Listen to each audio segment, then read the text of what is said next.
विक्रमसम्म 2062-63 को जनआन्दोलन सकिएसँगै मुलुकमा राजतन्त्र हटेर लोकतन्त्र स्थापना भयो।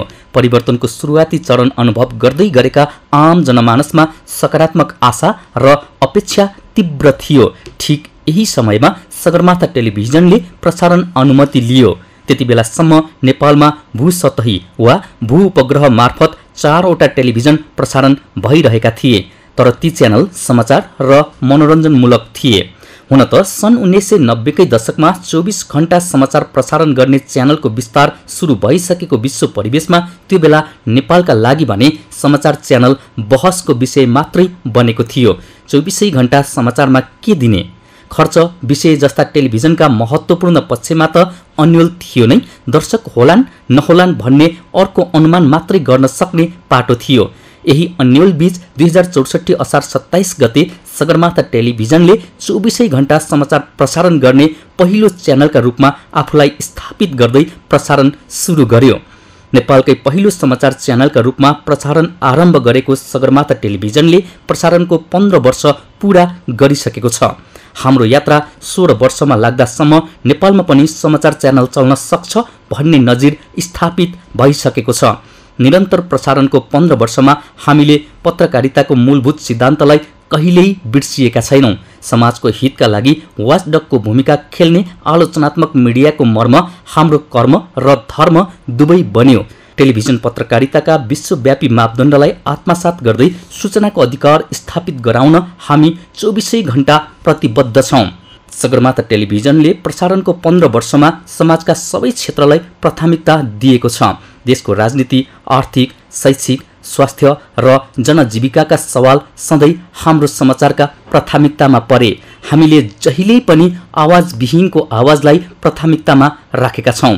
परिपक्व बन्न नपाएको प्रजातन्त्रले सङ्कट पार गरेर लोकतान्त्रिक गणतन्त्रमा प्रवेश गर्दाको सङ्क्रमणमा सगरमाथा टेलिभिजनले प्रसारण आरम्भ गरेको हो। यसर्थ 2062-63 को जनआन्दोलनको मर्म र लोकतन्त्रलाई संस्थागत गर्दै जनअपेक्षाको संविधान र शान्ति हाम्रो सुरुवाती सङ्कल्प हो।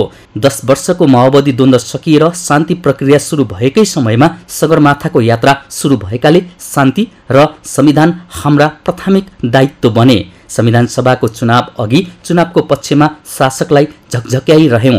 आम नागरिकमा जनताको सार्वभौम सत्ता र संविधानका पक्षमा छलफल बहस चलायौं। 2064 सालमा पहिलो पटक भएको ऐतिहासिक संविधान सभाको चुनावमा हरेक पलका खबर तथ्यगत र सन्तुलित रूपमा प्रसारण गरे बापत हामीले हाम्रा दर्शक शुभेच्छुको विश्वास जित्न सफल भयौं। चुनाव पछिको संविधान लेखनको यात्रामा हर पल हामीले रचनात्मक र आलोचनात्मक मिडियाको धर्म छोडेनौं।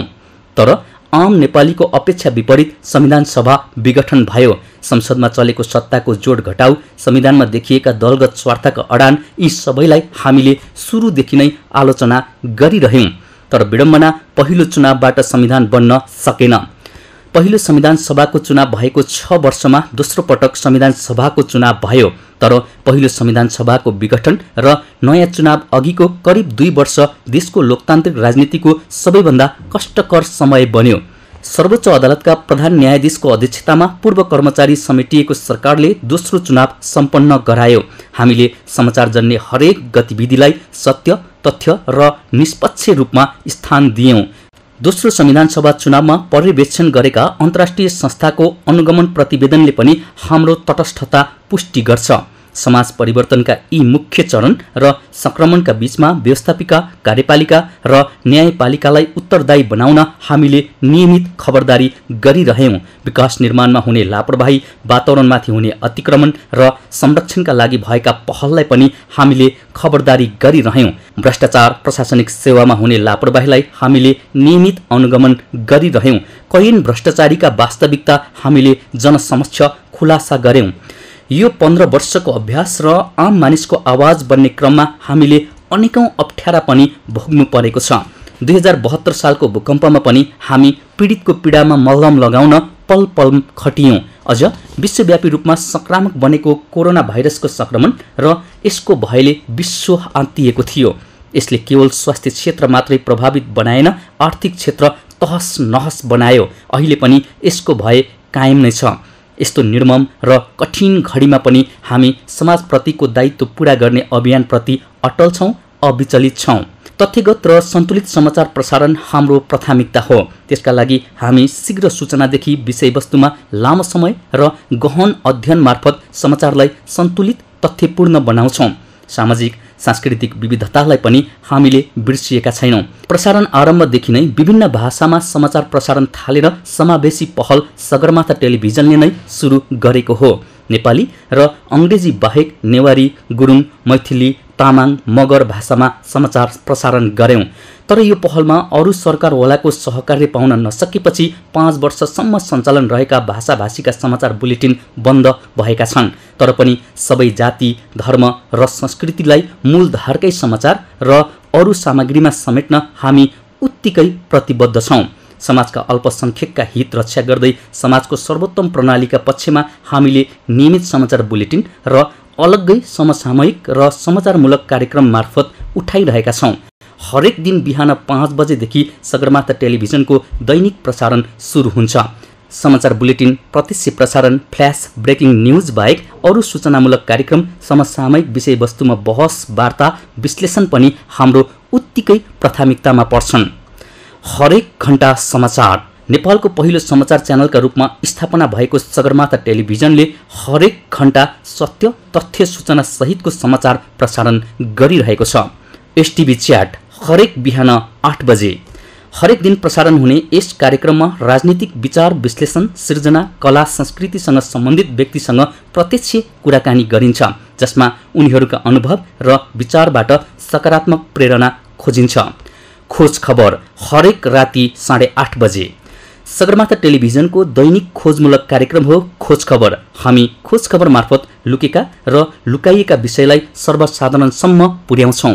यतिमै हाम्रो जिम्मेवारी सकिँदैन, हामी समस्यासँगै समाधानको बाटो पनि खोज्छौँ। करेन्ट न्युज हरेक दिन राति 8 बजे। हरेक दिन देशभित्र र बाहिरका समसामयिक घटना वा विषय र त्यस्ता घटनाको तथ्य विश्लेषण करेन्ट न्युजमा गरिन्छ। करेन्ट न्युजमा हामी देशको समसामयिक राजनीतिकसँगै अन्य विविध विषयमा तथ्यसहित त्यसको विश्लेषण गरिरहेका छौँ। सगरमाथा विशेष हरेक दिन दिउँसो 3:30 बजे। यस कार्यक्रममा राजनीतिक, आर्थिक, सामाजिक मुद्दामा ताजा विश्लेषणसहित सम्बन्धित व्यक्तिसँग प्रत्यक्ष कुराकानी गरिन्छ। प्रश्न समय हरेक बुधबार र शनिबार राति 8 बजे। यस कार्यक्रममा हामी समसामयिक राजनीतिक, आर्थिक र सामाजिक घटनाक्रमका बारेमा गहिराइमै पुगेर समूहमा बहस गर्छौँ। ग्रहफल प्रत्येक बिहान 5 बजे। प्रत्येक व्यक्तिको भविष्यसँग गाँसिएका जिज्ञासा यस कार्यक्रममा समेटिन्छ।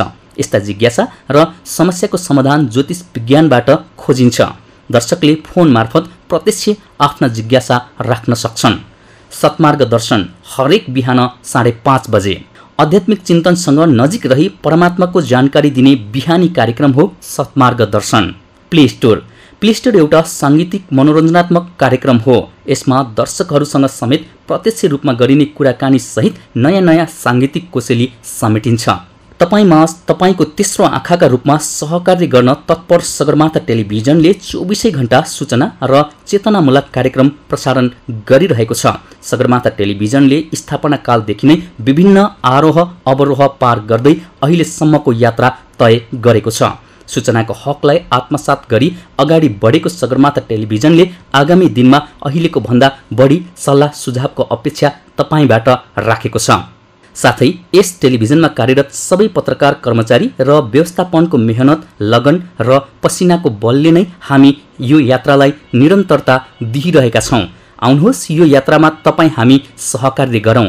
15 वर्षमा तपाईँले दिएको आत्मीयता, सहयोग हाम्रो लागि सधैँ ऊर्जा बन्यो र बनिरहनेछ। सगरमाथा टेलिभिजनका लागि गजेन्द्र बस्नेत, काठमाडौँ।